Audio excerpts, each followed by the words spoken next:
নমস্কাৰ ছাত্ৰ ছাত্ৰীসকল, তোমালোকে থাম্বনেইলটো দেখি নিশ্চয় বুজি পাইছে আজি আমি কোনটো পাঠ আৰম্ভ কৰিব লৈছো। হয়, আজি আমি বিদ্যুৎ প্ৰবাহৰ চুম্বকীয় ক্ৰিয়া পাঠটি আৰম্ভ কৰিম।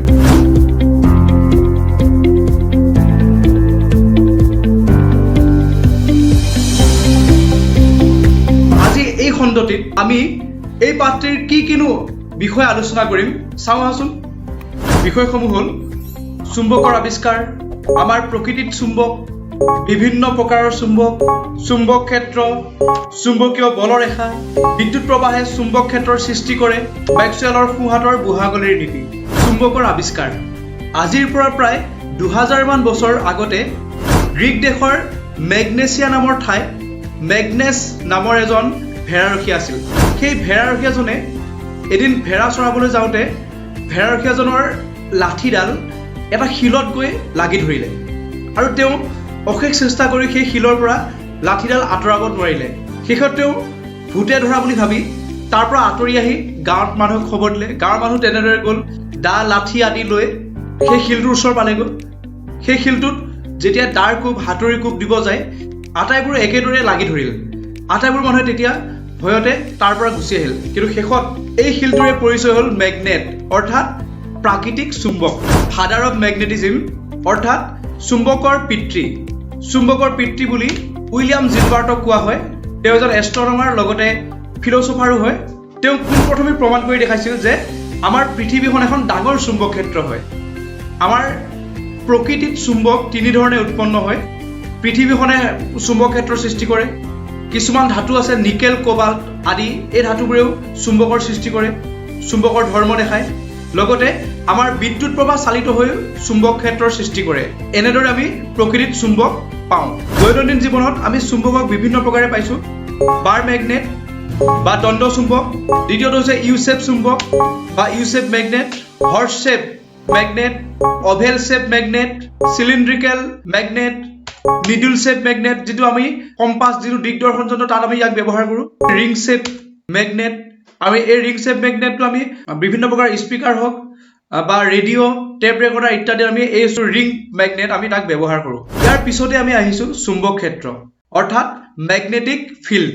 চুম্বক এডালৰ চাৰিওফালৰ যিমানখিনি অঞ্চললৈ চুম্বকডালৰ আকৰ্ষণ বল অনুভূত হয় তাক চুম্বকডালৰ চুম্বক ক্ষেত্ৰ বোলে। আমি এডাল দণ্ড চুম্বক ল'লোঁ। আমি দেখিছোঁ দণ্ড চুম্বকডালৰ দুটা মেৰু আছে, এটা উত্তৰ মেৰু, এটা দক্ষিণ মেৰু আছে।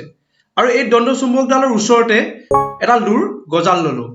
আমি দেখিছোঁ এই আইৰণৰ গজালটো আমাৰ চুম্বকডালে আকৰ্ষণ কৰা যিটো ক্ষেত্ৰ আছে, এইখিনি ক্ষেত্ৰৰ ভিতৰত চুম্বকডালে আকৰ্ষণ কৰে। এতিয়ালৈ এই গজালটোক চুম্বকডালে কিন্তু আকৰ্ষণ কৰা নাই, নিজৰ গা ফালে টানি অনা নাই। আমি আন এটা গজাল লওঁ, চুম্বকডালৰ এই বাউণ্ডেৰীটোৰ অলপ ভিতৰত থকা গজাল। আমি দেখিলোঁ এই গজালটো চুম্বকডালৰ যিটো ক্ষেত্ৰ আছে এই ক্ষেত্ৰখনৰ ভিতৰত সোমাইছে, কিন্তু আনটো গজাল চুম্বকৰ ক্ষেত্ৰৰ বাহিৰত আছিল। চুম্বক ক্ষেত্ৰৰ ভিতৰত থকা যিটো লোৰ গজাল আছিল, সেই গজালটোক চুম্বকডালে আকৰ্ষণ কৰিছে নিজৰ গাৰ ফালে। অৰ্থাৎ এইটোৱে বুজিলোঁ, এডাল চুম্বকে এটা নিৰ্দিষ্ট সীমাৰ ভিতৰত তাৰ বল অনুভৱ কৰায় আৰু এই ক্ষেত্ৰখনকে কোৱা হয় চুম্বক ক্ষেত্ৰ। এতিয়া আমি আহিছোঁ চুম্বকীয় বলৰেখা। চুম্বক এডালৰ চাৰিওফালে কল্পনা কৰা ৰেখাবোৰকে চুম্বকীয় বলৰেখা বোলে। অৰ্থাৎ আমি চুম্বক এডালৰ চাৰিওফালে যিবোৰ ৰেখা কল্পনা কৰোঁ সেই ৰেখাবোৰকে চুম্বকীয় বলৰেখা বোলে। আমি দেখিছোঁ এডাল চুম্বকৰ চাৰি চাইডে কিছুমান আমি ৰেখা কল্পনা কৰিছোঁ। এনেধৰণে কিছুমান ৰেখা আছে, এই ৰেখাবোৰক চুম্বকীয় বলৰেখা বোলে। আচলতেনো এই চুম্বকীয় বলৰেখাবোৰ আমি কেনেদৰে অংকন কৰিলোঁ, আমি এটা পৰীক্ষা কৰি চাওঁ। আমি এডাল প্ৰথমে দণ্ড চুম্বক ল'লোঁ, যাৰ উত্তৰ আৰু দক্ষিণ মেৰু আছে। এই চুম্বকডালৰ চাৰিওফালে আমি কিছুমান লুৰগুৰি ছটিয়াই দিলোঁ।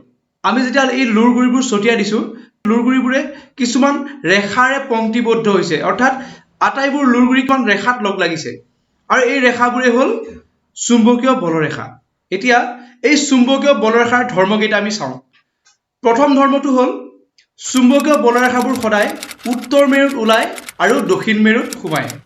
দ্বিতীয় ধৰ্মটো হ'ল চুম্বকীয় বলৰেখাবোৰ য'ত ঘনকৈ থাকে আৰু তাত চুম্বক ক্ষেত্ৰখনৰ প্ৰাবল্য অৰ্থাৎ আকৰ্ষণ বল আটাইতকৈ বেছি হয়, আৰু য'ত সেৰেঙা বা পাতলকৈ থাকে তাত চুম্বক ক্ষেত্ৰখনৰ প্ৰাবল্য একেবাৰে কম হয়। তৃতীয় ধৰ্মটো হৈছে যে চুম্বকীয় বলৰেখাবোৰ কাল্পনিক কিছুমান ৰেখা, ইহঁতৰ কোনো বাস্তৱ অস্তিত্ব নাই। অৰ্থাৎ আমি চুম্বকীয় বলৰ ৰেখাবোৰক চুম্বক এডালৰ চাৰিওফালে আমি কিছুমান কল্পনা কৰি লোৱা ৰেখাহে হয়। ইহঁতৰ কোনো বাস্তৱত অস্তিত্ব নাই। যদি বাস্তৱত ইহঁত থাকিল হয়, আমি যেতিয়া চুম্বকডাল লৈ গ'লো হয়, চুম্বকডালৰ সৈতে এই ৰেখাবোৰ ওলমি গ'ল হয়। কিন্তু আমাৰ সদ্যহতে বাস্তৱত তেনেধৰণে নাথাকে। সেইকাৰণে আমি চুম্বকডাল ফ্ৰীলি লৈ যাব পাৰোঁ। পিছৰ ধৰ্মটো হ'ল চুম্বকীয় বলৰেখাবোৰৰ দুডাল চুম্বকীয় বলৰেখাই কেতিয়াও পৰস্পৰ কটাকটি নকৰে। যদি দুডাল চুম্বকীয় বলৰেখাই পৰস্পৰ কটাকটি কৰে, তেতিয়াহ'লে সেই কটাকটি কৰা বিন্দুত যদি আমি এটা দিগদৰ্শন যন্ত্ৰ ৰাখোঁ, তেতিয়া দিগদৰ্শন যন্ত্ৰটোৱে দুটা দিশৰ নিৰ্দেশ কৰিব, যিটো সম্ভৱ নহয়। সেইকাৰণে কেতিয়াও দুডাল চুম্বকীয় বলৰেখাই পৰস্পৰ কটাকটি নকৰে। প্ৰবাহযুক্ত পৰিবাহীয়ে কেনেদৰেনো চুম্বক ক্ষেত্ৰৰ সৃষ্টি কৰে? বিদ্যুৎ প্ৰবাহ আৰু চুম্বক ক্ষেত্ৰৰ মাজৰ যিটো সম্পৰ্ক পোনপ্ৰথমবাৰৰ বাবে দাঙি ধৰিছিল 19 শতিকাৰ এগৰাকী অন্যতম বিজ্ঞানী হান্স খ্ৰীষ্টিয়ান অৰেষ্টেডে। তেওঁ বিদ্যুৎ আৰু চুম্বকৰ মাজৰ সম্পৰ্ক স্থাপন কৰিবলৈ এটা পৰীক্ষা কৰিছিল। পৰীক্ষাটোৰ বাবে তেওঁ এটা বেটেৰী, এডাল পৰিবাহী তাঁৰ, এটা বাল্ব, এটা ছুইচ আৰু লগতে দিগদৰ্শন যন্ত্ৰ অৰ্থাৎ মেগনেটিক কম্পাছ লৈছিল। বেটেৰীৰ সৈতে তাঁৰডাল সংযোগ কৰি আটাইবোৰ লগ লগাই এটা বৰ্তনী তৈয়াৰ কৰিলে।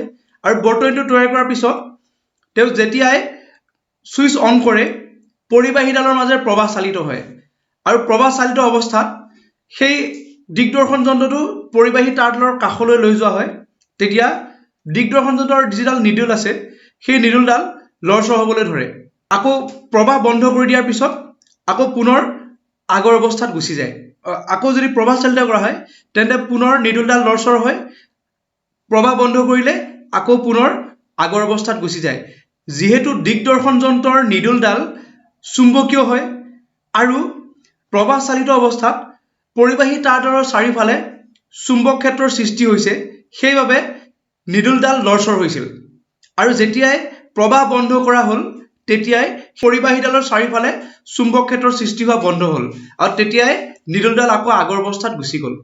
অৰ্থাৎ ইয়ে প্ৰমাণ কৰিছিল যে কোনো পৰিবাহীৰ মাজেৰে প্ৰবাহ চালিত হওঁতে তাৰ চাৰিওফালে এখন চুম্বক ক্ষেত্ৰৰ সৃষ্টি হয়। চুম্বক ক্ষেত্ৰ আৰু বিদ্যুৎ প্ৰবাহৰ মাজৰ দিশ নিৰ্ধাৰণ কৰিবৰ বাবে এজন অন্যতম বিজ্ঞানী ফ্লেমিঙে এটা নীতি নিৰ্ধাৰণ কৰি দিছিল, যাক বৰ্তমান সময়ত ফ্লেমিঙৰ সোঁহাতৰ বুঢ়াআঙুলিৰ নীতি বুলি জনা যায়। এই নীতিমতে প্ৰবাহযুক্ত পোনপৰিবাহী তাঁৰ এডাল সোঁহাতেৰে মুঠি মাৰি ধৰাৰ কল্পনা কৰিলে যদি বুঢ়াআঙুলিটোৱে প্ৰবাহৰ দিশ সূচায়, তেন্তে বাকী আঙুলিকেইটাই চুম্বক ক্ষেত্ৰৰ দিশ সূচাব। ইয়াকে ফ্লেমিঙৰ সোঁহাতৰ বুঢ়াআঙুলিৰ নিয়ম বোলে। এই নীতিটোৰ প্ৰয়োগ আমাৰ বিভিন্ন ক্ষেত্ৰত হ'ব। আমি ইয়াৰ পিছৰ খণ্ডকেইটাত আমি পাম। আমাৰ IQ কোচিঙৰ ফালৰ পৰা 10ম শ্ৰেণীৰ বিজ্ঞান বিষয়টিৰ পাঠভিত্তিক ধাৰণা সহজ ভাষাত ল'ব পৰাকৈ 3টা খণ্ড পদাৰ্থ বিজ্ঞান, জীৱ বিজ্ঞান আৰু ৰসায়ন বিজ্ঞানেৰে তোমালোকৰ বাবে প্ৰস্তুত কৰা হৈছে। একেবাৰে কম মূল্যত তোমালোকে পাবা। যদি তোমালোকে প্ৰয়োজন বোধ কৰা, তেন্তে আমাৰ সৈতে যোগাযোগ কৰিব পাৰা। আমাৰ যোগাযোগৰ ঠিকনা তলত দিয়া হৈছে। ধন্যবাদ। আকৌ লগ পাম পুনৰ দ্বিতীয় খণ্ডটিত।